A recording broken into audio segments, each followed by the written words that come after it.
నమస్తే, welcome to Swaraj news. బంగారం ధరలు విపరీతంగా పెరుగుతున్నాయి. గత 4-5 నెలలుగా బంగారం ధరలకు రెక్కలు వస్తుండటంతో సామాన్యకి అందంత ఎత్తులో బంగారం ధరలు చేరుకున్నాయి.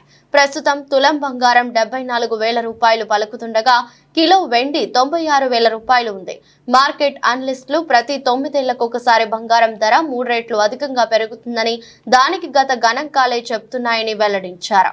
అదే గనక నిజమైతే 2033 వరకు తులం బంగారం ధర 2 లక్షల రూపాయలు పలికే ఛాన్స్ ఉందని మార్కెట్ నిపుణులు అంచనా వేస్తున్నారు. 2015లో తులం బంగారం ధర 25,000 రూపాయలకు చేరుకోగా 2023 నాటికి 3 రెట్లు పెరిగిందన్నారు. అంతకుముందు కూడా బంగారం ఇదే ట్రెండ్ కొనసాగిందని, బంగారం కొనాలి అన్న ఆశ, ఆలోచన, డిమాండ్ ఎక్కువగా ఉండడమే ధరల పెరుగుదలకు ప్రధాన కారణమని మార్కెట్ నిపుణులు చెబుతున్నారు. ఇట్లనే బంగారం ధరలు పెరుగుతూ పోతే చాలా మంది బడా వ్యాపారులు బంగారం కొనుగోళ్లపై బిజినెస్ చేసే అవకాశాలు లేకపోలేదు. కొంతమంది అయితే రియల్ ఎస్టేట్ బిజినెస్ బదులు బంగారం బిజినెస్ చేసే ఛాన్స్ కూడా ఉంది. ఎందుకంటే అంతగా రేటు పెరిగినప్పుడు వ్యాపారంలో 4 పైసలు కలిగి వస్తాయి కదా. 2 లక్షలకు బంగారం చేరువైతే పెళ్లిళ్లలో కట్నం కన్నా బంగారం ఖర్చు ఎక్కువయ్యే అవకాశాలు ఉన్నాయి.